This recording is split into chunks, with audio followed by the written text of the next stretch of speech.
Congratulations to the UE Red Warriors for winning over the Adamson Soaring Falcons 63-62.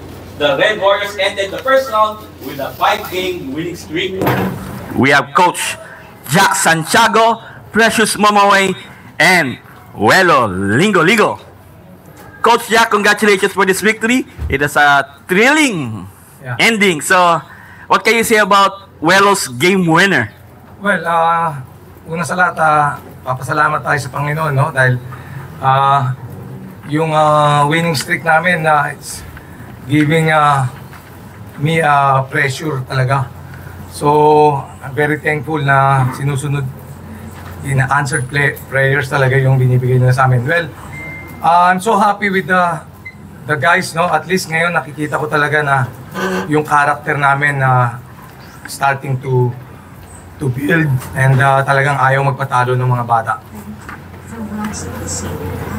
Thank you. Okay. To Welo, you had 10 points, 5 rebounds, 3 steals. So, can you describe to us yung game winner mo? At ano na sa isip mo? Wala lang. Yun nga, sinasabi ni Coach Jack na hindi dapat hinahanap yung laro. Hayaan mo yung laro yung pupunta sa'yo. So, yun lang yung ginagawa ko. Wala akong tinitake na 4 shot. So, nung hindi ako makatira ng tres, humanap talaga ako ng way kung paano makakontribute sa team, especially sa defense. Tsaka yung game-winning shot, hindi ko talaga in-expect. Parang andun lang talaga ako. Tapos na-made ko lang. Yun lang. Salamat kay God. Thank you. To Precious, you had 14 points, 11 rebounds, 3 steals, 1 block, and 1 assist. So, what can you say? Another win for your team, and what can you say about this game against Adamson? What can you say? Move closer to the mic, please. It was a good win, you know. First of all, a shout out to Welo first, you know. He saved my house, you know, out there, you know. I think I had like 7 turnovers, you know, missed 6 free throws, you know, so I need to, like, you know, do better out there, you know. So yeah, I'm just, like, you know, happy that we got the win at the end of the day. So yeah, thank you. Thank you, Precious. Okay, the floor is open for questions. We have Luisa. Coach, after the game winner, parang nilasap niyo yung panalo, nakaharap ka dun sa crowd, and then yung kamay mo nakataas na ganun. What was going through your mind nung nakita mo yung ang laki-laking UE community na nagse-celebrate with the team? Well, actually, after nung round robin namin, nung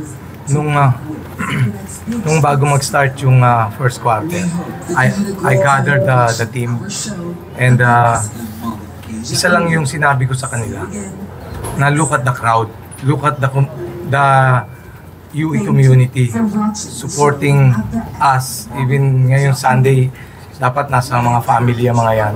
So I'm so happy lang with the boys kasi talagang they responded very well. And we really dedicate this game to the school community na alam namin they spend money for just to buy tickets. So talagang very thankful kami, and this is for you guys. Precious, for you, there was a moment in that fourth quarter that your emotions was showing after a foul call. I guess for you personally, how did you recollect yourself to be calm and, you know, push through until the final buzzer for your team? My teammates, you know, they talk to me, you know, like they ask me to, like, you know, just calm down and, like, you know, focus on the game. So, you know, I think, like, you know, that's what I did out there. So I just, like, you know, just calm myself out there, you know. I just focus on the game. Yeah. For Coach, this is now the longest win streak of UE in 10 years. This 5-game win streak. How does it feel lang po as head coach na you inherited a team that was once struggling, always at the bottom, and did you see this coming? Was it part of your vision na maybe this soon, UE is already one of the top teams na in the UAAP? Well, ako naman, ever since sinabi ko doon sa mga bata na ito yung patch namin na ng team na I think and I'm honestly believe that we can beat other teams.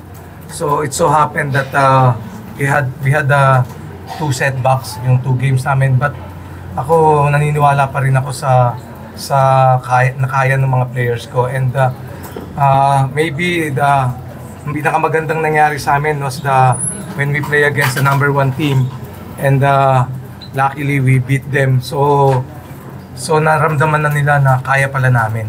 So mula noon na trabaho lang kami, and we challenge every yung mga challenges na dadating sa amin. And for Welo, yung off-season hindi naging madali para sa UE. Marami ring nawala. Pero isa ka sa mga kumapit at nagstay. Gano'n lang ka-fulfilling na ngayon nakikita mo na unti-unti nagbubunga yung pagstay at pagkapit mo sa UE? Saya, syempre. Lalo na kay Coach. Binibigyan niya ako ng tiwala. Binibigyan niya ako ng kumpiyansa sa sarili kung ano yung kaya kong gawin. So, thankful lang. Well, can you just take us through the last shot? Yun nga, nakuha mo yung offensive board tapos binali mo pa para ma-shoot mo yun. Yung sa last shot, parang yun nga, sinasabi rin ni Coach LA sa akin na right place at the right time. Talaga.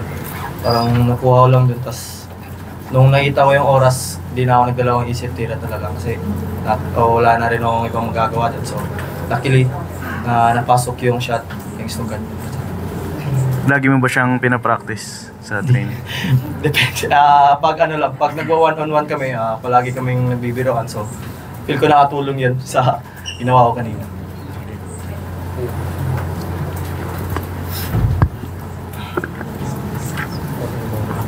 Coach, of course, maraming success dito sa first round. Pero what would you like your boys to work on going to the second round? May 1 week break kayo from games. Ano yung gusto mong mapag-focusan ng team?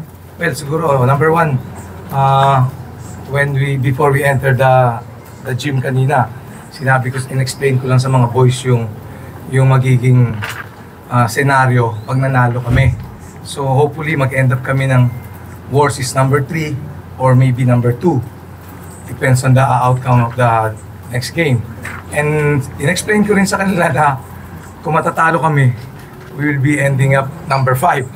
So yun yung mga scenario, and then sinabi ko sa kanila na after the game, nanalo na kami. Sinabi namin na na-achieve na namin everything, 5-2, but sabi ko by next game, 0-0 ulit kami. So hindi kami magre-relax, 0-0 pa rin na come second round. Coach, dito na tayo, nasa midpoint na tayo ng season right now. Yung nga, sabi mo kanina, pwede kayo mag number 2 tsaka pwedeng magsakay na number 5. So, how are you gonna treat this second round na, syempre yung mentality din, 1 game at a time. So, what can you say? Well, again, back to 0 kami. Maybe tonight and tomorrow will be off. And then by Tuesday, back to reality kami. Magtatrabaho ulit kami. Alright, congratulations, Coach Jack. Thank you sa inyo. Welo and Precious, thank you.